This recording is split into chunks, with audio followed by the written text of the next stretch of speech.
Gastelum slipping and countering. I've mentioned that. He's never been stopped either. He's been knocked down. He's been hurt. He got beat up pretty good against Adesanya and was nearly stopped at the end of that fight.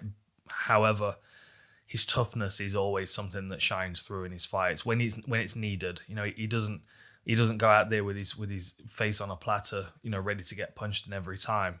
He's a smart dude, still a good looking dude, even though he's had a bunch of fights. He doesn't take unnecessary risks. But if there is a situation where he does get caught with a shot, he always wears it well.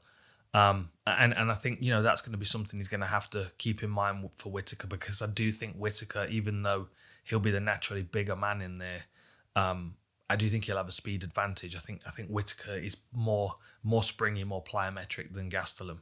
I think Gastelum's strong and stable, and when he hits, I bet it thuds. But I don't think he's got the same kind of elasticity as Rob Whittaker. So it's much more about him kind of hanging back, waiting for those counters.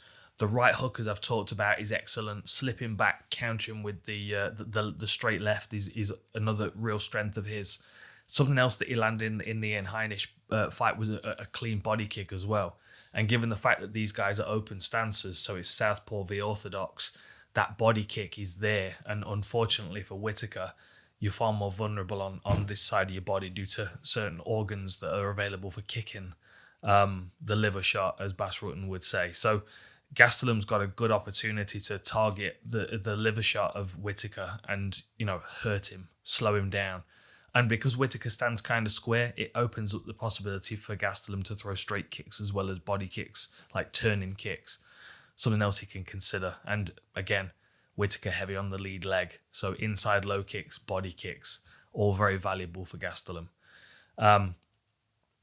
As far as Gastelum's improved wrestling, he got 6 of 14 takedowns against Ian Heinisch. That was control of nearly 7 minutes, 6 minutes 50. I think that is going to be a very valuable confidence booster for him, but something we have to bear in mind is that this is a 5-round fight, and although Gastelum has got great conditioning overall, I mean, both of these guys have, invest in that conditioning in wrestling, and for it to not get anywhere, especially with a sharpshooter like Whittaker, who might have been really improving his jiu-jitsu. I know he's had the gi on quite a lot recently. So it might be a roll of the dice for Gastelum. Might be a smart thing for him to do if Whittaker is travelling forward at speed, to quick level change underneath, or, maybe that Stipe Miocic snatch single, which would be right there again. Orthodox fighter stepping in at speed. Gastelum be able to level change and grab that, yank it up, and maybe run the pipe and put him on his back. It's something to think about, certainly, for Gastelum. 6 of 14 takedowns doesn't sound great, but 14 takedowns was by far and a long way the most he's shot in a fight. I think he had 9 against Adesanya, and maybe 1 landed.